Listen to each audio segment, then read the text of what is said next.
the National Executive Committee, the President emphasized and acknowledged the significance of the party and party democracy in our constitutional democracy and governance of our country. The NSC was sitting to deliberate on the upcoming grassroots elections as well as the constitution of the party organs. As you are aware, the UDA is determined to conduct a free and fair grassroots election in all the 47 counties. The election is to be conducted in the form and format of an electronically election which is unprecedented. All measures have been put in place to roll out the election in 4 phases as follows.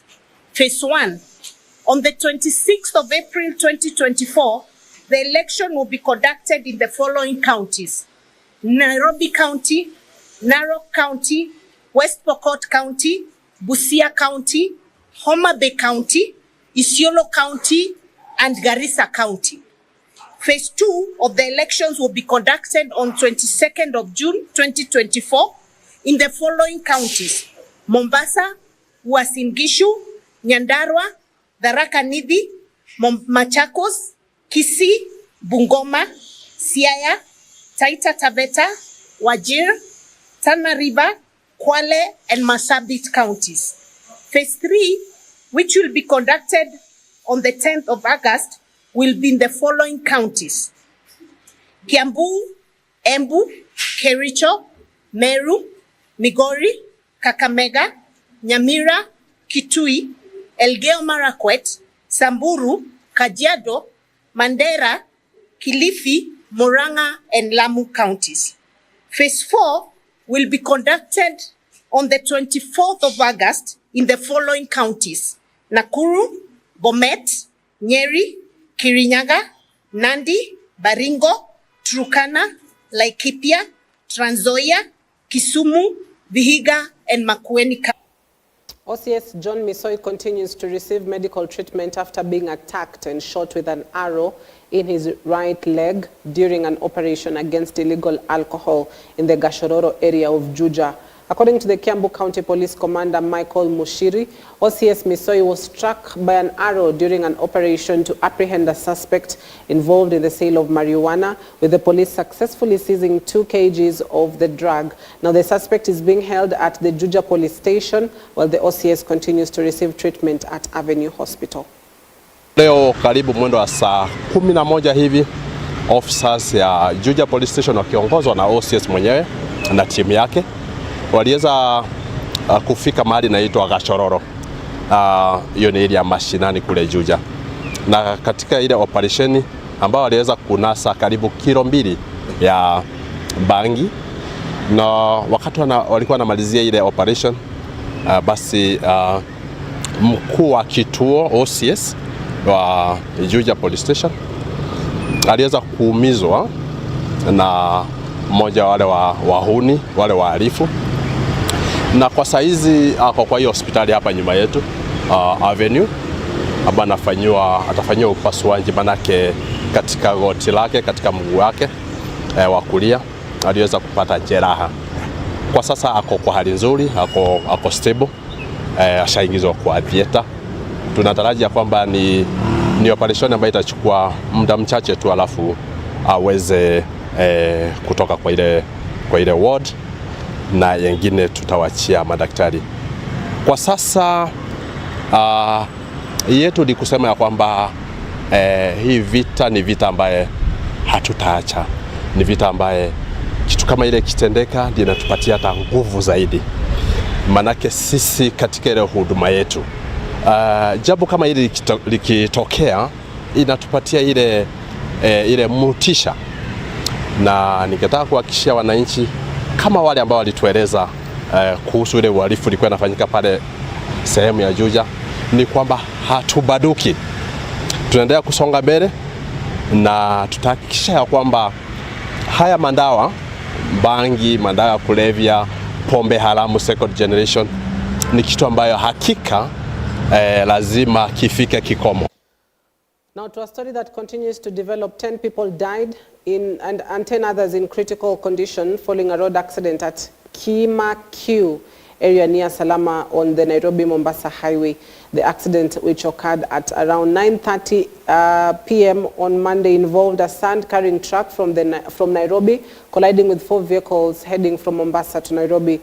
Now, confirming the incident, Makueni Police Commander Alice Kimei stated that the truck lost control and hit 2 matatus, a small car and another truck. George Njau, the Director General of the National Transport and Safety Authority, NTSA, attributed the accident to some drivers' lack of discipline. He advised the Kenya National Highways Authority to take appropriate measures in the area, which has been marked due to numerous accidents. Yesterday, last night, at about 9:30, there was an accident involving 5 vehicles. There was a lorry which was heading from Nairobi to Mombasa, and 4 vehicles were climbing from Mombasa to Nairobi. So the lorry failed to keep its lane, and when it was turning, it started hitting vehicles randomly. It started with 2 matatus, and a small car and a truck. All the vehicles were damaged, and we lost many lives in those vehicles. So far, we've lost 11 people, and we have others who are injured, and they are admitted in various hospitals. We have 10 who are seriously injured and in various hospitals. Some are in Makindu, and some are at Sultan Ahmed. And we are urging all motorists, especially for those who are taking our young loved ones home, to be extra cautious as we operate on our roads. Here we could see lane indiscipline and excessive speed that led to this accident that occurred. So we are urging all motorists to follow the rules and regulations that were set forth. We have undertaking a joint enforcement with the National Police Service across the country, in almost all areas of the country, to help reduce the carnage on our roads. But we urgently ask Kenyans to please slow down, for those who to speak out in the PSVs when they see unsafe behavior by the driver. We have a joint enforcement that we're doing across the country. A majority of what we're seeing is driver behavior being a major concern to us, especially we see how the speeding that occurs and the lane indiscipline, by them not keeping onto their lanes. So we urge motorists to please slow down and keep onto their lanes unless clear. No, I just said speeding is the main causal factor that we are experiencing on our roads. That is already ongoing at the moment, and we're also doing joint compliance and in the back together with the Road Safety Department to ensure that that is managed. Yes, we have seen some heightened number of accidents that have occurred, and we were speaking to the team here, and as you can see, there are some measures that we would like our counterpart in Kenya to improve on. I'm sure you can see there's an issue of some markings and some signage to help give more information to the drivers as they approach. Especially you can look behind us and from the slope, and you can see there's no runaway ramp. So the area, we have given some recommendations, and we're putting together a report to give to our counterpart, Kenya. Yeah. Now, sadness has engulfed the village of Bumula in Bumula constituency, Bungoma County, after the head teacher of Lunao Primary School was murdered by unknown assailants last night. According to family members, Fred Lunani was killed due to a long-standing family dispute following his remarriage. Now, the suspected perpetrator of this brutality is currently being held at the Bumula police station as detectives from the DCI continue with the investigation. Wakati alipika nduru, ndio watu wakaanza kukuja. Wakati tulikuja kwa nyumba, tulipata ndugu yetu amekufa na amefungwa na kamba.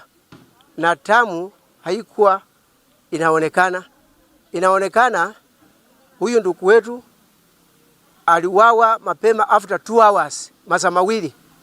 Na hiyo tumeshuhudia pipi yake Eta Lunani ndiye alimuua.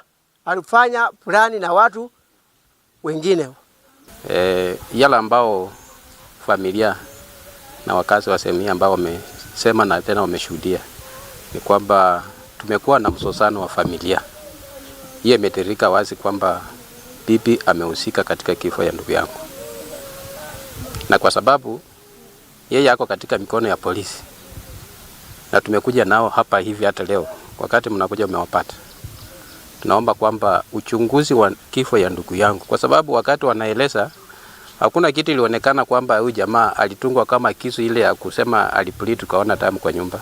Sasa inamaanisha wale ambao walihusika wanaweza kuwa waliua huyu jamaa akiwa nje wakapepa wakaleta kwa nyumba. Hiyo ndio iko wazi kabisa. Na serikali iko na mkono mrefu, hatuwezi sema kwamba wafanye uchunguzi wiki moja ama wiki mbili. Mama ako na simu. Lazima alihusiana na watu ambao walikuja kwa nyumba because yeye ako kwa nyumba si hakuwa. Nimempoteza mwalimu rafiki yangu mkubwa sana. Kama jamii ya walimu tunaomboleza pakubwa sana. Kifo kimekuwa kifo cha unyama. Tumeshuhudia kuona mwili wa mwalimu amefungwa miguu, amefungwa mikono. Ni kifo ambacho we want to condemn it. Mwalimu alikufa akiwa kwa blanketi ambaye ni mzee, vitu zake zimefichwa zote, haziko kwa nyumba. Inamaanisha ya kuwa yule ambaye alipanga kumuua kwa muda mrefu. Na kama alipanga kumuua kwa muda mrefu, ni lazima serikali ifike hapo ndipo tutakapopata suluhisho.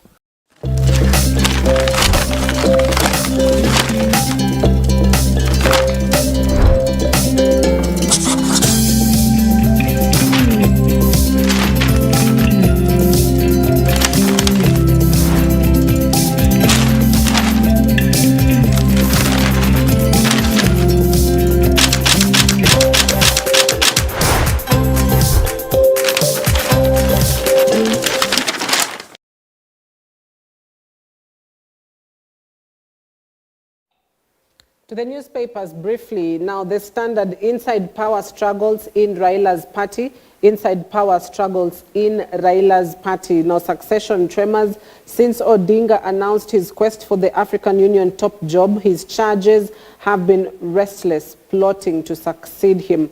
And today, he has a chance to arrest the internal party turmoil when he chairs a meeting of its top organ. That is a story that is on page 8 and 9 of the Standard this morning, that lays the picture of the political parties and just what is happening within political parties. ODM party, which is one of the most democratical party in the Republic of Kenya, was formed in 2007. So it is about, if my math is right, about 17 years old. And Raila meets top ODM officials as he battles to hold the party together. Now, this is just perhaps a follow-up as well from the Tuesday's newspaper that spoke about the candidates that have expressed their interest to run for the ODM party chairmanship position. Now, Odinga is working to secure the future of his party and quell internal turmoil, threatening to implode the party that has been a significant force behind his political influence for several years. As the party prepares for grassroots elections this month, there are fears it may be losing ground in some key areas, and several party offices have remained closed and inactive, causing alarm among the party's leadership. This is compounded by claims of lackluster performances by some party officials who have not been participating in membership drives and other key activities. So the question remains, will he be able to call this particular tremor, succession talks that have been, up and about? Now, we are looking at Ali Hassan Joho, the deputy party leader, as well as Governor or former county governor Wycliffe Oparanya.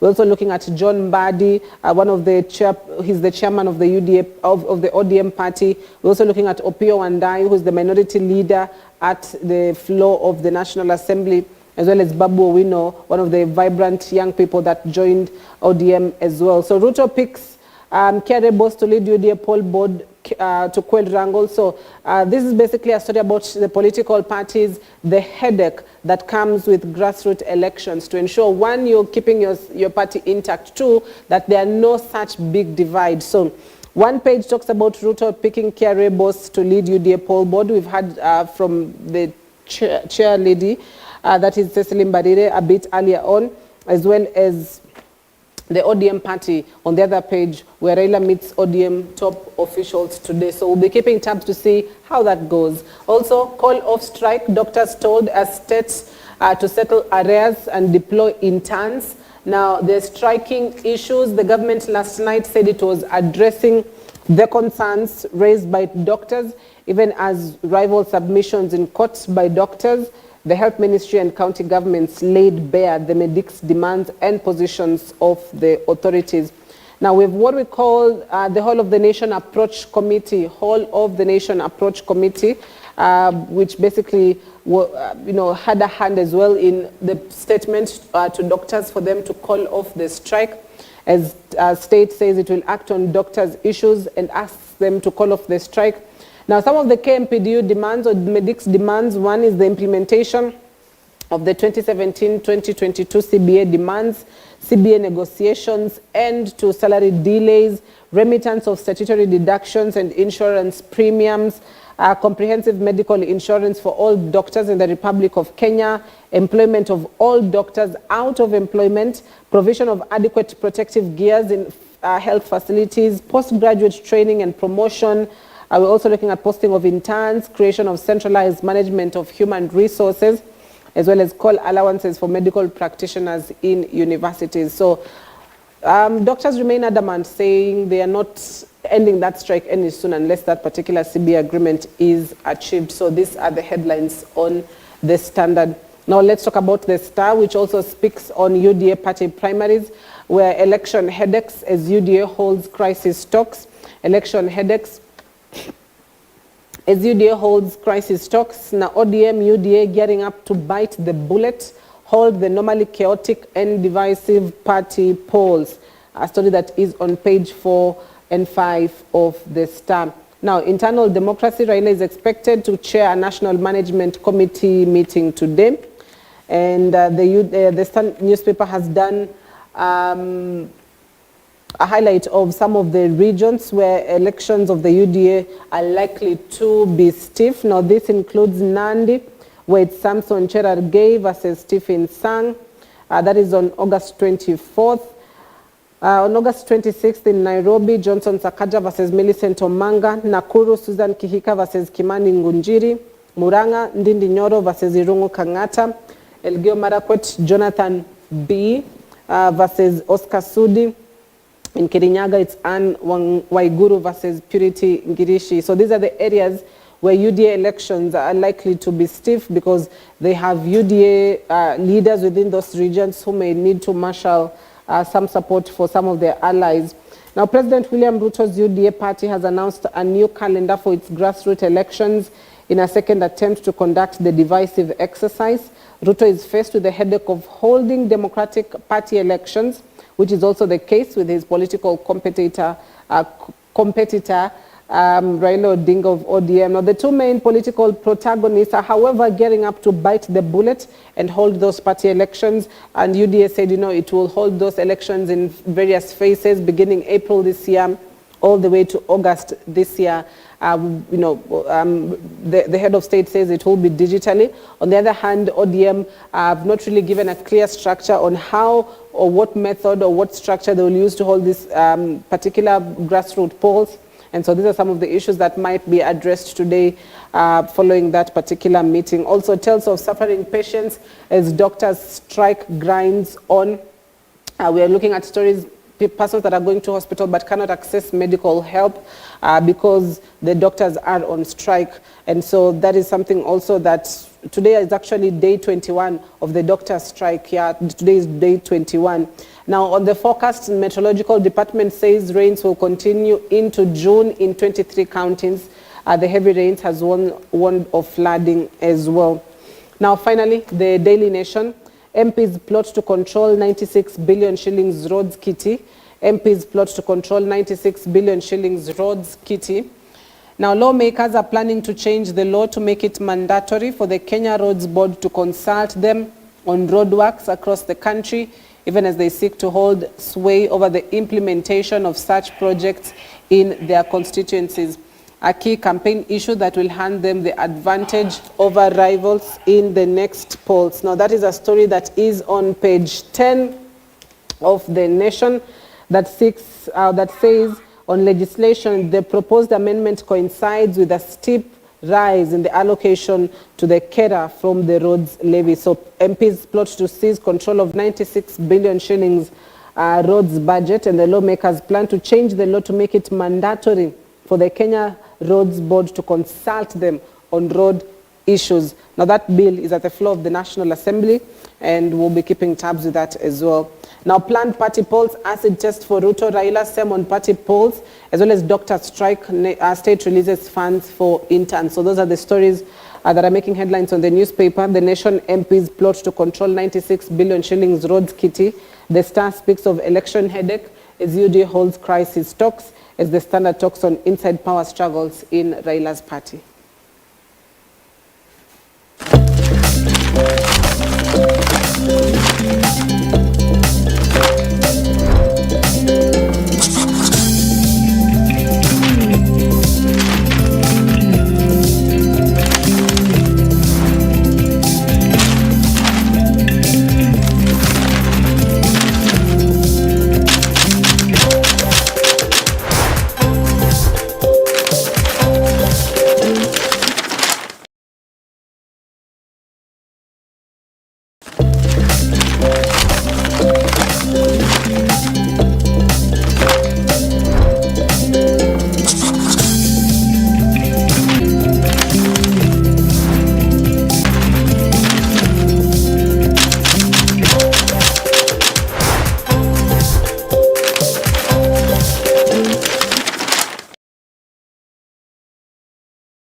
All right, we take a quick break. We'll be right back shortly with the discussion on parenting tips for the holidays, so stay with us.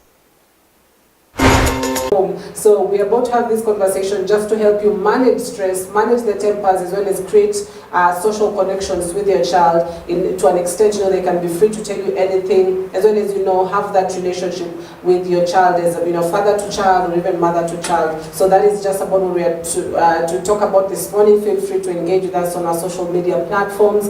Our SMS line is open to 33059. The hashtag on X is Morning Live at TV EBN. You can tag me as well at It's Nanjala. So let's get started. Let me introduce my guest in the studio this morning. I'm joined by Julius Gitari, who is a psychological counselor. Thank you for your company this morning. Yeah, thank you for welcoming me, inviting me to your studio, right. Sylvia. It's been a while, Sure, glad to see you after some time. After some time, yeah. Sure. Yes. And the timing is really perfect for this conversation because we are having schools that have already closed. There's some that are closing this week, and they'll be home with their parents for about 3 weeks just before they reopen school. What is going to be different for parents this holiday season? What's going to change from the normal parenting? Yeah, thank you for that question. What's going to change first and foremost is that there will be a stress level among the parents because now this is an added responsibility. Yeah. Number two, the house budget. Thank God, actually, they are coming at the end of the month. Yeah. And the house budget is going to change. And already it has been challenged by the fact that now parents are also sending the transport to their children. Mm-hmm. So the house budget is going to change. Number two, even our domestic animals, they are going to be stressed a bit because of the boom taps of the children. The music is going to be very, very loud. Yeah. Also, the transport industry is going to be affected. The income will be low. Actually, children, they play a major role, especially the transport industry. So the income will be low. And also the mobility will be faster now because the traffic jam will be less. Yeah. But our fringes, and then again, electric bills will shoot up. The internet bills will also shoot up because of the social media with the children. And this is going to culminate in now parents sometimes getting stressed and pissed off with their children. Yet again is a moment for happiness and joy because we are rejoining again with our children who have been away from us. Yeah. So the loss we've been undergoing through in a way is going to be micromanaged, and also the parents will get the opportunity to delegate some of the responsibility they have been having to their young ones. But also the budget will shoot up because any outing the parents will make we also alter the income or the family allocated budget if people have got allocations. And this will also culminate in sometimes parents rebuking the children and because of the demand. So the demand will go up. Yes. Right. No, you began first by saying stress levels will go high.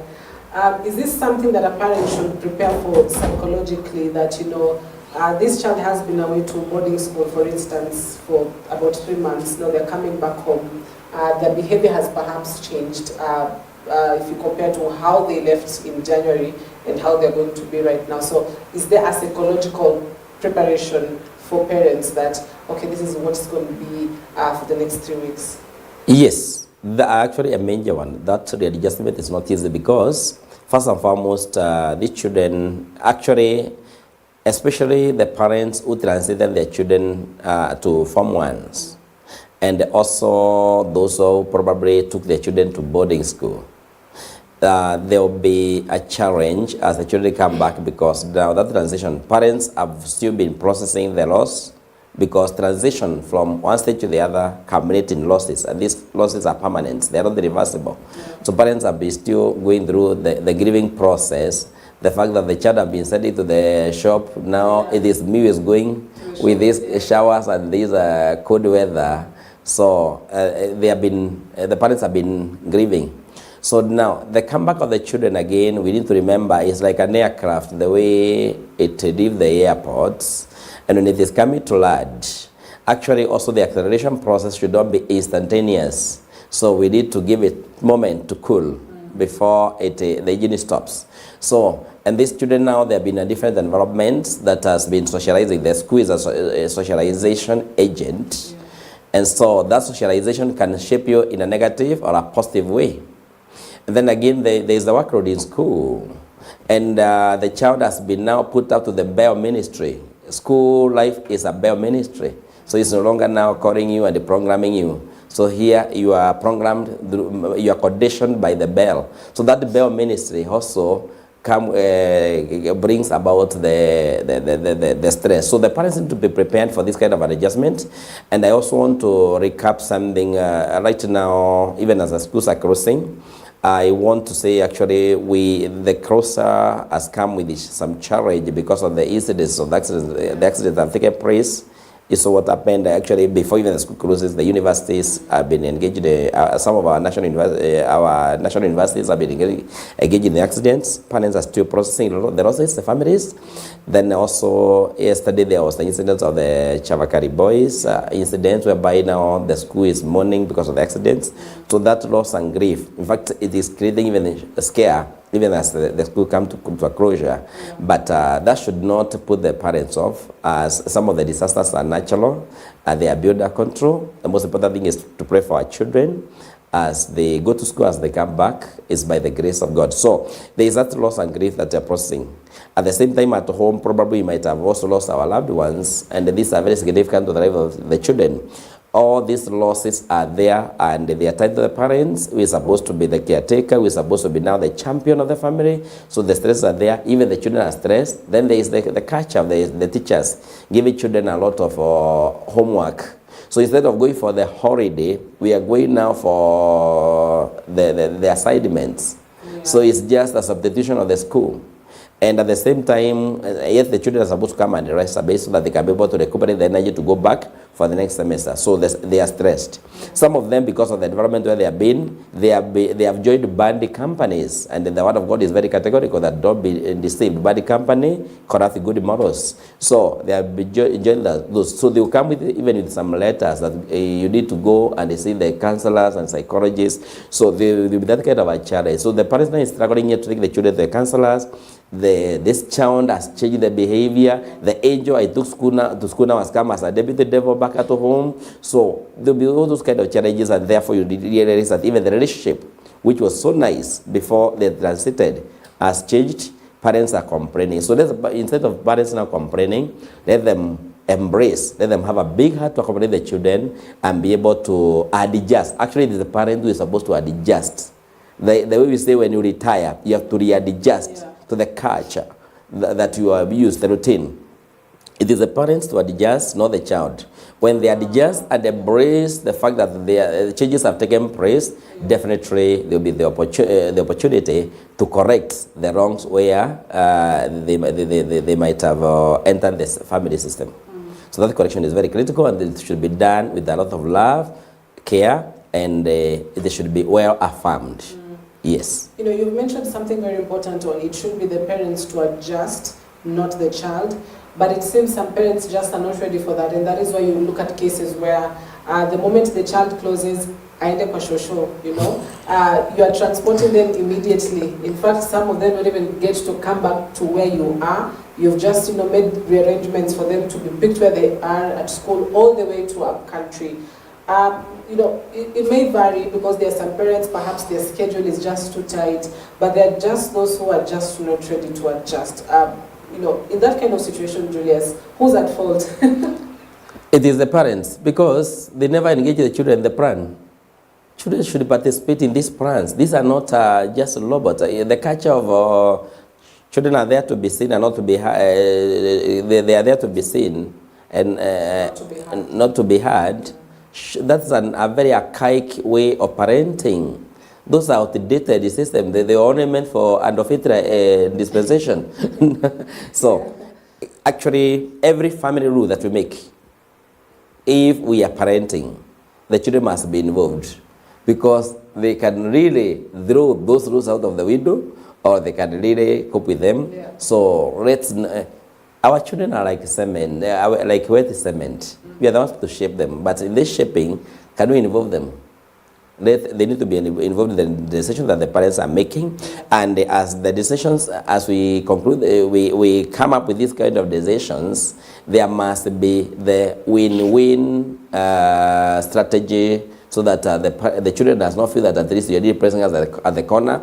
The parents should also not feel that at least now the children have taken the leeway. There must be a balance. The mean-lose strategy should be the most important way of coming up with the family rules. Otherwise, we will be having an imbalanced style of parenting and handling things in the family. That imbalance, that deficiency will now create family dysfunctionality. And when family dysfunctionality sets in, parents are going to develop mental illnesses. Similarly, the children will also have those mental disorders. And actually, even as they're also coming back home, let us also be aware of mental disorders. Might have settled, might have been triggered even by the adolescent stage that they are in, and therefore let us be ready for this. So the two parties must come to a consensus. Yeah. Yes. Now, to a different scenario now, where the children now are here with you, and you'd love to, you know, just get a feel of, you know, what their term has been like, what, you know, they think went right in the term, what the child feels, sort of having a communication with the child, because I tend to see a lot of instances where there's never that conversation. It's always just a one-off statement, how has school been? Good, and that's it. But it's also best for a parent to dig in a bit more, isn't it? Just to find out, you know, what happened, what made you happy in school, what made you sad in school? Is it best to also have that kind of conversation? Correct. Actually, this is as the children are coming back, these are visitors. You know, when you invite visitors in your home, you must have an agenda, and everybody must participate. It should be active participation. And so I know, as we talk about this point, we are addressing the career parents today in Kenya. And like now, the traditional parenting style whereby mom was available. The dad was the breadwinner, mom was the caregiver. So mom was busy nurturing while dad was busy acquiring, so that he can be able to feed this kind of family. But now there's a paradigm shift. The current mom is a career mom. The current dad is purely a career dad. And this career has also been tampered with by the technology, whereby now we are doing now remote parenting because of the virtue and everything. And so, most critical thing, the current parent cannot have quality time as it was during our dispensation, during our age. So they cannot have that time, but at least they cannot have quantity time. We are the quantity and the quality time. And the parenting that we had was stage managed, because at tender age, we had the parents there. As the children transit to different stages, we had the auntie coming on board and the teacher. Then after that, now there was the grandparents transiting what the dad and mom cannot tell the children and what auntie is afraid of saying. But now those systems have been deleted from the system. So you don't have the grandparents who are there to storytell and they tell the children all those mannerized terminology that we fear to mention, which were there. Yeah. So, and the handy language that we had through the aunties and the uncles, because when the parents cannot talk about sexuality, they would hand over to the uncles and the aunties. Yeah. And when the uncles and the aunties cannot mention the name like urinating, we hand it over to the grandparents who do not mind about the language. But all these things were well managed and the bonfires were very critical. Now today we have a career parents. With the career parents, now what is there is that let not life timetable us. We are supposed to timetable life. And therefore, in this timetable we are having, we need to have quality time for our children. Yeah. Quality time does not mean having 2 or 3 hours with the children, no. Even that 10 minutes daily routine in our timetable to be the children is very critical. That moment will make all the difference because we are able to address what really transpired in school. Did we have that Monday teacher? We had some Monday teachers who did really spank everybody and they chase us through the field and they will not even allow us to go to the class. So what really happened to school? Which areas of subjects have become overwhelming to you? When you do your SWOT analysis as a child, which are your key interest areas? Where are you getting some challenges? In terms of your self-esteem, who is this who has lowered your self-esteem or who has boosted your self-esteem? What kind of a company are you having? The food now, we are having now the Tap to Eat in primary school programs. The food you're eating in school, is it really nice for you? Is it causing disturbances? So that moment should be there. And if you are parenting the young children, also the parents should get this time even to inspect the body of this child who was left under the mercy of the nannies or the house helps. We also need to do that kind of a particular moment and even to get time to hear what transpired during the day. So those adjustments are very, very, very, very critical. With also the basic CBC children whom we have right now, also parents should not be too busy that they cannot get time to support the children to finish the tasks that the teachers give in school. Then again, also this schedule, because time is really constraining, also parents should not also lack time for the children to have the outdoor games together with them and also to prepare them that you are going next week, you are going home. You don't just come and you meet the vehicles, the tickets have already been paid for. You are boarding now the Malava vehicles and no. They should also be psychologically prepared that now this week you are traveling to the rural area. It's important to know your mother tongue. It's important to know your culture and the cultural values and them that are good and which are not good. And you are going to stay there for this duration of time. So it's not eternity. Those kind of conversations should be said so that the children can either agree with them or also disagree. If they disagree, we also readjust. If they agree, we consent. So also there should be a consensus. It should not be forceful. Yes. Right. From what we've talked about is basically those learners that are coming home from boarding schools, But we've also got the day schools child, whom they will just go to school in the evening, they're back home, and now they've closed school. It's sort of like, parents would say, but I see my child daily, when I get home, the child is also home. So how different is it for a day school child or a parent that has a learner in day school? It is different because there is the monotony, the routine. And routines are one of the major causes of stress in life. Repeating the same thing again, the habitual behaviors are very bad. So we need to have a break. Those are now the candidates who are supposed not to be prepared that you are going to the rural area either for 3 days or for a week, so that also they give you a break. Parents are also tired of this because of the culture and the routine and the noise making that we've been having there, because sometimes they are disobeying simple family rules. They are breaking these simple family rules. They are breaking also simple school rules. Yeah. Therefore, we'd like to have a break. That breather is very important and should be put in our basic schedule as parents so that we don't continue with the routine. We'll be so much bored. Yeah. And that boredom will bring mental health issues. again, and even bring depression, which is a common challenge, especially among the children. So we need a break. For this, let the parents prepare that now in your constrained budget, you have to organize for the children either to go to the rural areas, or if not the case, we put them now to other programs. Like, but before the children are sent home, I would also be happy that the parents can sit down with their children and they look at the school performance, because actually the critical thing is that these children, we are building a solid foundation for their academic life and helping them now to reach their destinies.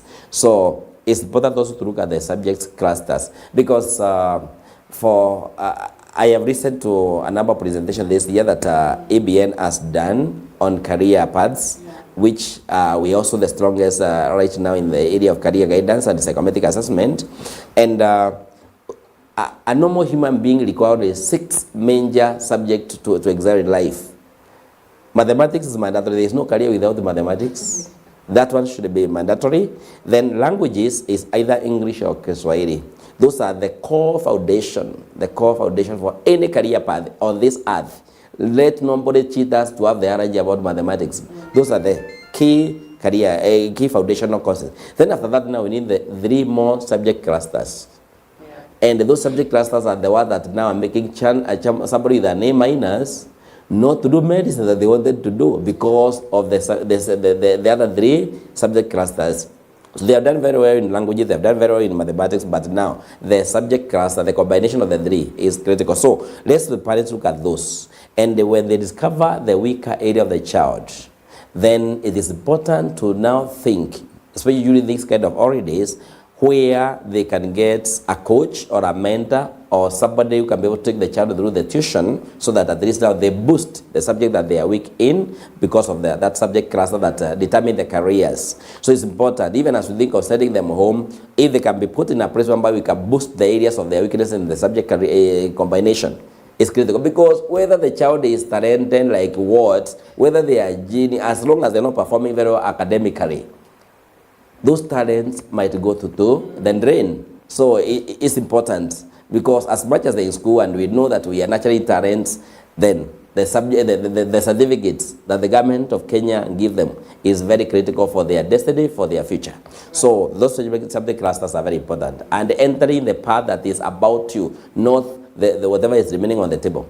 Yes, right. That's critical. Allow us to stick on the academics a bit more, because that is where perhaps the bone of contention is, because a lot of parents may put pressure on their children. If you don't score this, you won't be able to access this, or score this, then you'll be able to access this. And so you're finding, as much as the parent is stressing on academics, the child is also stressed, because they know, if I don't score this, or if I don't get this grade, things are not going to be good at home. So on academics, as much as we'd love to keep tabs, how much is too much pressure on a child academically? Thank you very much. That's a very important question, Cynthia. Now, I want to thank God for what the government of Kenya has done in the area of the new curriculum. Yeah. The competence-based educational training is very important. And the fact that now we are changing the language from examinations to assessment, it is my bloodline. That is my heartbeat, and I'm very, very, very happy for that, because now it's not about the A's. It's not about the me going to do medicine and everything. Now, it's about understanding our career paths. And the most critical thing is to create awareness upon the parents that the assessment we did when we entered the baby class. No, like I remember when I entered the baby class, I was told to put my hand on the head. If the hand does not touch the ear, you go on for 2 more years. Yeah. And there is no explanation. Those assessments that were done and never explained. Right now we have got, the system has become better. We've got simple tools to assist us to do that. A normal human being is wired to have 3 main career paths. Yeah. 3 main career paths. The first one is the strongest, followed by the middle and the lower one, career paths. In these 3 career paths, there is nobody on this earth who will not be able to find themselves. But the third one is always the weaker you. So therefore, what is important is before we come to fights, we go back, we can be able to look at the talents and the gift that God has given us. In these talents, we have got people who are very good at practical things. We have got people who are very good at mental things. Yeah. We have got people who really excel by their physique. Yes, your body, so just like the athletes and the sports people, they excel very well. So when we are with the CBC, we want to understand your talents, your working behavior or your attitudes, and then again, the skills that you need to excel in that area. And that's why today, whether you got an E at class 8 or the current now grade 8, whether you got an E at O levels, you are an excellent material, you are very productive on this earth because that was paper. But you are not paper, you are yourself. What else, where else can you be able to excel? Because I like Albert Einstein said, if you try to assess the fish by its ability to climb a tree, it will remain throughout its life thinking that it is foolish. But put it in the water, it will excel very, very well. So with the current curriculum that we are having, we are not looking at how you excelled in mathematics and this subject. We are looking at, beside that, which other area can you thrive very well? And that's where we need to put our energies in. I've been looking at the church program, like some men who join us together. I've not seen women, sorry, I will be a bit biased here. I see men like the men at the sitam and other young men who join together and they prepare music we normally call the a cappella. And they are not using any instrument, but they do it very well. That's an area CBC is concerned about. And therefore, this is an area these people can excel. Probably they were meant to be the a cappella professionals, and we need to support them. The government needs to support that talent and make them to excel very, very, very well. Now, today, with the many accidents that we are having because of the disasters, also me, with my capability, I can lose even the sight. Because of the challenges of life, I can lose. We are having the state-of-the-art facility that the government has put, Kenya Institute of Special Education, whereby I can go and be rehabilitated again to know that the fact that now I become blind, I can still be rehabilitated and still become very productive myself. So let the parents not shy off. Let us assist them through your medium by helping the children to do something like to do a simple career path assessment tool, which is readily available online. We should not even struggle that they come to me and they pay a lot of money. There is a simple assessment, the ReaSec tool by Holland. Is a simple tool that every parent can administer. If they have got difficulty in interpretation, we are here to assist them to know that my child was not meant for the kitchen. My child is not meant for the kitchen. My child is not meant for the offices. My child is meant for what? The stage. And the stage manage our vehicles very well. We will never have fighting at the stage, and every passenger will be happy. This is a person who can be able to organize people at the stage. That is their gifting and the talents, and they excel very well. So there's no career on this earth which is supposed to be demonized. Everything that God has given. That's why the Bible says that there is nothing new under the sun.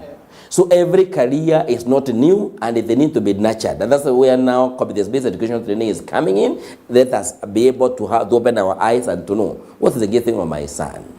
Yes, like me, I had a problem with the home science. Yes, because when we did it in primary school, during the assessment, I was told that I'm not bending my back while washing the sufuria. I was just quoting, and that was a problem. I lost the marks. But I'm very good in the area of now motivational speaking. So that's my area. Yes, I failed home science, but I'm okay. Well, that's an interesting one, Julius, you know. No, also have the discipline part of it, where there are indicators. A parent will always know there are indicators. This child's discipline is concerning. Either they have been called to cases in school, or they're just, complaints from teachers, and, their messages coming in. And now this child perhaps has had a couple of disciplinary issues, very serious ones, that has led to either, the parents being called to school or the child being suspended, and now they're back home. And there's that worry and that anxiety that, oh my God, this child is now here with a bit of more freedom than school. He or she might do worse, So on the discipline, how now do you go about it as a parent to ensure that, one, you're still that child's parent, but two, you're also like a disciplinary master at home? Yeah. Thank you. I want to appreciate the Kenyan parents, actually. They have tried. Yeah. Because nobody had graduated from any institution as a parent. Now, let us understand two dimensions about discipline and the punishment. These two terms are always mistaken, and that's where the problem is. We punish instead of disciplining. We discipline when you're supposed to be punishing. We confuse. And so parents wear these two coats of many colors. We wear a coat of many colors. So when it comes to punishments, we are saying we are inflicting pain to this child. Punishments always be, and beginning with the spanking, them beating, that is punishment. That is not discipline at all. Then we come to discipline. Discipline is a very simple thing because it is a Latin word that means a disciple, or a learner who learns by following instructions. And these instructions should come now from the role model. And we have got two major role models because children have got two major environments, the home environment and the school environment, that they're shaping them. Like that wet cement I said, that wet cement, the children are just but wet cement that can be shaped into any shape that we want.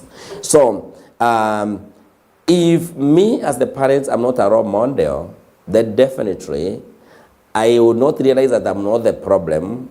I'll always be seeing my problem in the child. Because actually we see ourselves in them. People are a reflection of ourselves. Yes, people are the reflection of ourselves. So we see ourselves in our children. So we are seeing an indisciplined child. But that child was born by you. So before they came, you were. And therefore, anything they have, you are the first originator of that information. So, because whatever I am doing, whatever I'm saying at home, I need to be aware that two little eyes and two little ears are always watching and they listening to me. Yeah. And I'm amazed by how even the children can be able to understand my mother tongue, and they speak it very fluently, and they were born without that kind of information. So, therefore, discipline should begin at home, and because the home is an agent of socialization, it is the one to instill values in the child, and even morality in the child, and even the character. From there, we are transferring this child to the next very important person, the teacher. The teacher. And then we have got the church here also. Actually, there is a church or the madrasa before they go to the teacher. Those are also agents of socialization. So, at home, it's very critical. So, this child with the issue about a discipline, we first of all need to understand the sources of the discipline cases. One of the reasons why children are going to misbehave is because of inadequacy. Meaning, you the parent, there is something which is missing. There is something you've not been able to put across to the child. So they are feeling inadequate. Yeah. That feeling of inadequacy will make them to act out. And acting out will come in four ways. They can hold the problem, they can run away from the problem, they can square it, or they just decide to be the various. So, then number two, we the children will misbehave because of attention seeking. That's why right now in the house, everything is very, very cool because parents have left. The moment you are alive, the best cup you have is going to be broken. And you are leaving the house because you are tired to go to your bedroom because you don't want the child to talk to you. So they will drop the cup so that the next leg will not rise up to go to the bedroom. So you'll be there with them. Doing what? Complain that your best cup has been broken. That is attention seeking. And by then, the children will catch up with you. They will bite one another when you come. Right now, there is a lot of peace in their house to seek attention because they're telling you, I need you. Number three reason is that children also misbehave simply because of rebellion. They just want to go against all the rules and regulations that you set because you never engage them. Yeah. You only forced, even in school they were forced to sign the rules and regulations. Even in study school they are forced to release the money instead of buying the sweet, to put it that offering basket which is so small that the hand cannot enter there. So they will rebel against that. Yeah. That's why we are teaching CRE, but still they are stealing and committing all manner of behaviors, misbehaviors. Then the other reason why they will misbehave is because of the power game. Who is who in this house? A child has become an adolescent. Now you're still telling them, you're still commanding them. Yeah. Instead of sitting down with them and reason together with them and agree to agree, agree to disagree. So those are the four main goals of why the children are going to misbehave.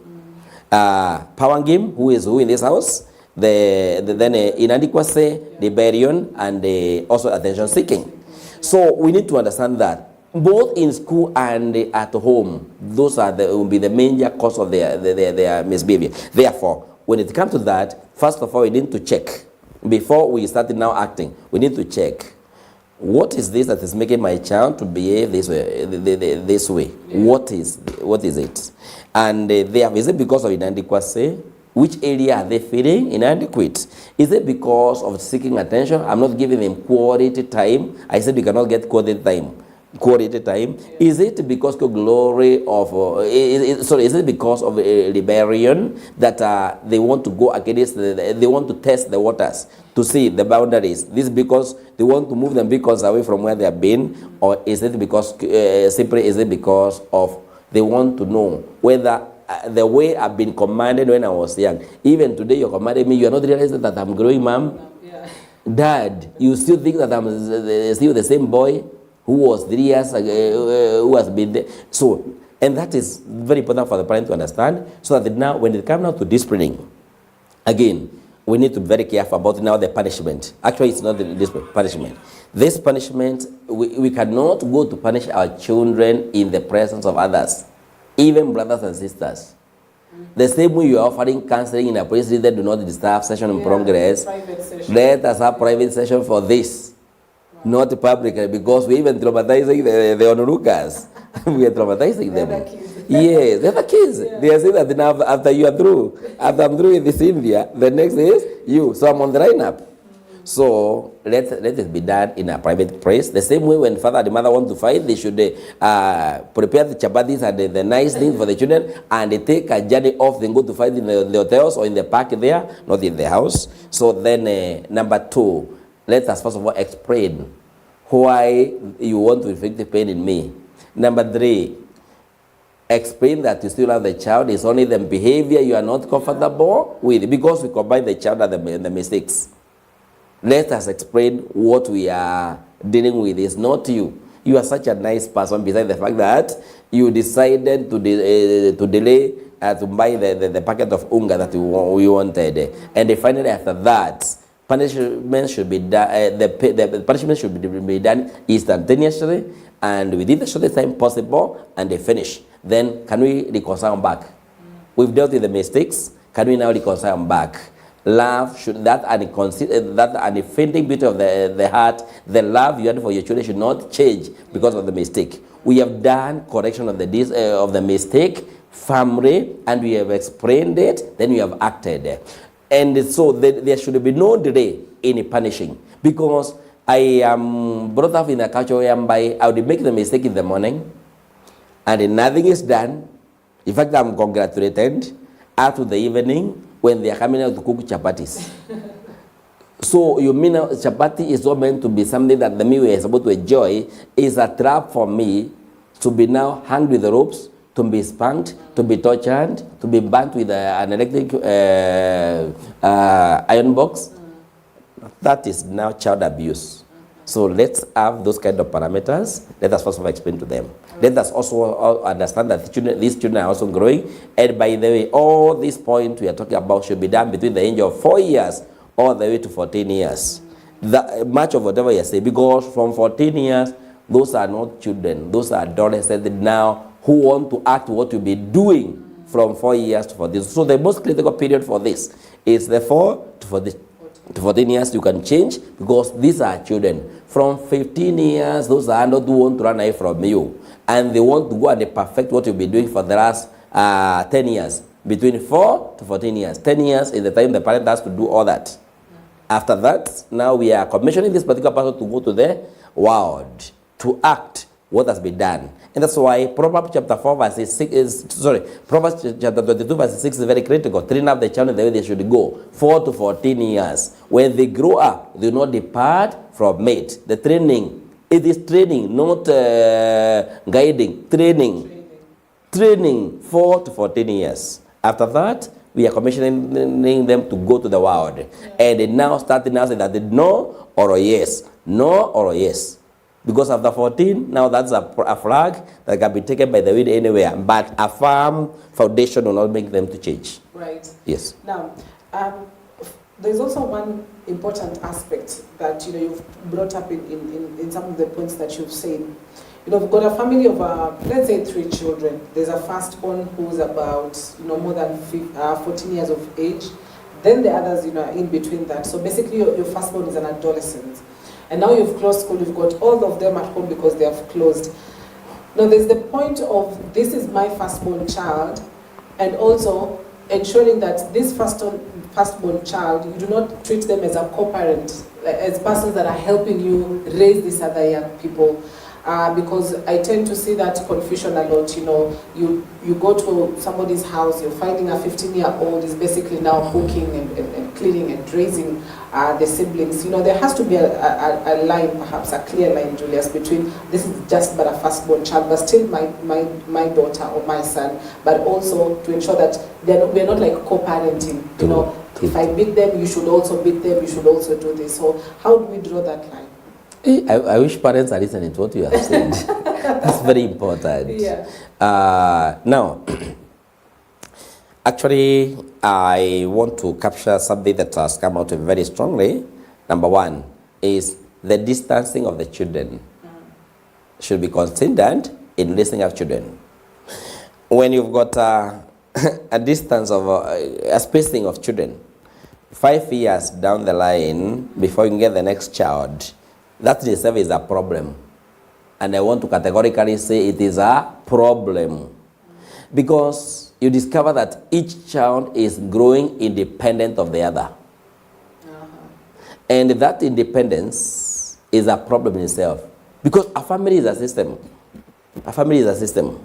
A family is like a company with the directors, the managers, the supervisors, and the workers. Everybody is there, including the subordinates. A family is like that. So, if you go deeper now to the parenting, it's a many researchers have come up with the idea that at least a 2-year spacing is better for the children. But 5, 10, 8 years, now you are making everybody to grow as an independent person. So I will grow as the only child in the family. My other brother who come 10 years down the line is an only child in the house.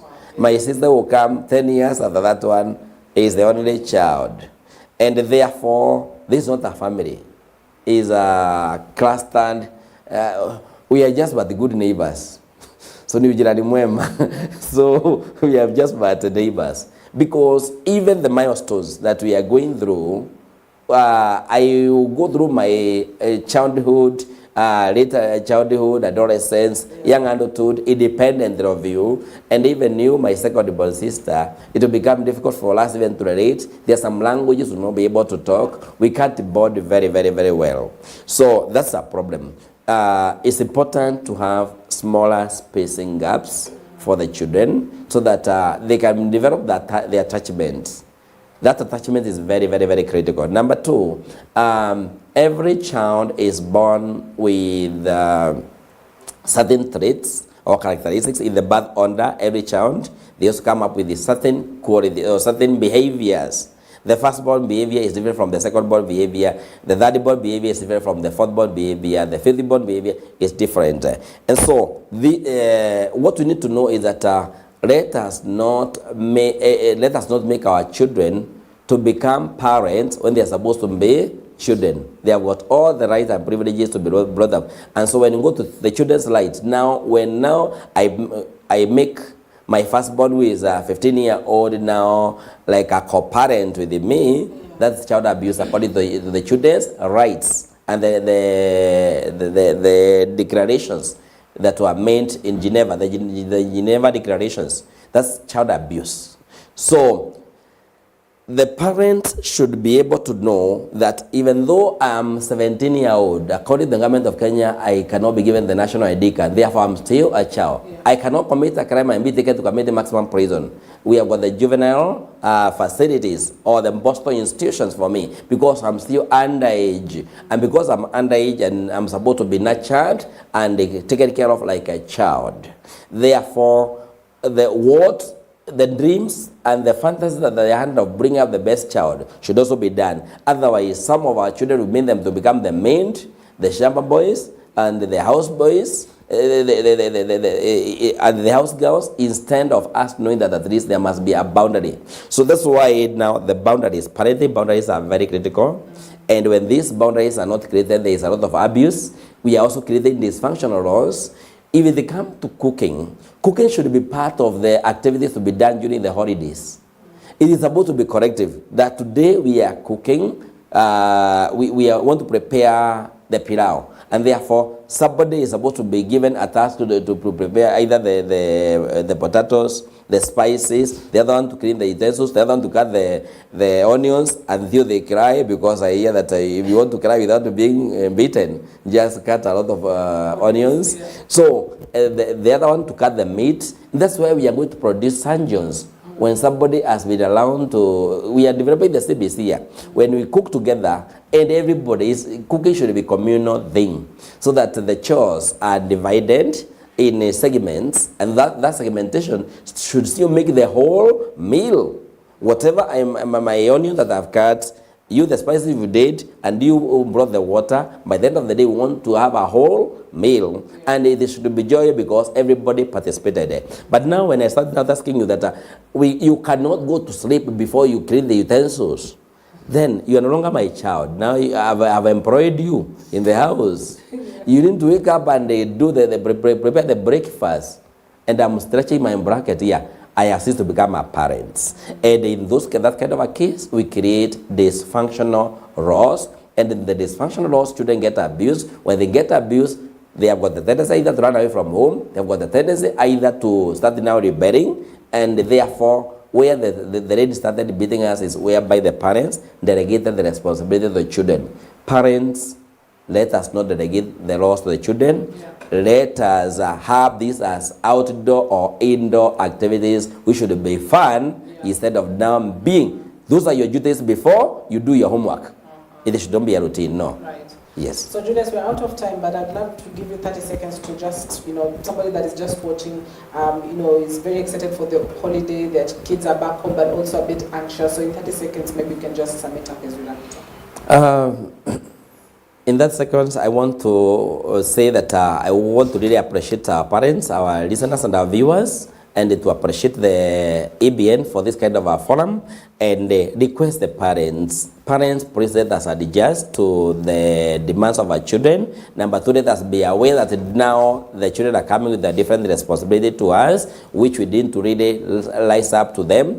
And let us engage them in giving them now the spiritual grounding, the psychological support, and even the physical support, so that they can be able to grow physically, emotionally, socially, and even spiritually as balanced children. And when we do so, we'll be able to commission the best children in the community. Thank you. All right, thank you very much, Julius Gitari, psychological counselor. Thank you for coming in. You earlier mentioned that you had rebranded Beacons of Hope. Yes, we have rebranded Beacon of Hope Counseling Career Center into Talent Training Institute because of the demand from the TVETA that if we are going to train certificate and diplomas, we need to meet the TVETA standards. So we have readjusted, and it has gone through. We are waiting for the letter of no obligations from the government, no objection from the government, Then after that, now we are able now to set up the state-of-the-art place whereby you can be able to do effective parenting for our children and help them to get the best certificate to take them to the job market. Right. Thank you. All the best, Julius. And that has been the conversation this morning on parenting tips for holiday. Perhaps the biggest take-home is that, parents have to adjust. It's not the child to adjust. They'll be home for about 3 weeks before they can now reopen as well for another 15-week-long term too. So as much as you want to spend quality time with your learner, you also need to ensure that there's effective, levels of parenting as well, to ensure that you are able to communicate from the parent to the child. So that is where we want to wrap it up. Thank you for your valuable company. In case you've missed this broadcast, you can rewatch it across our social media platforms on EBN TV. My name is Cynthia Nanjala. Have yourself a wonderful morning.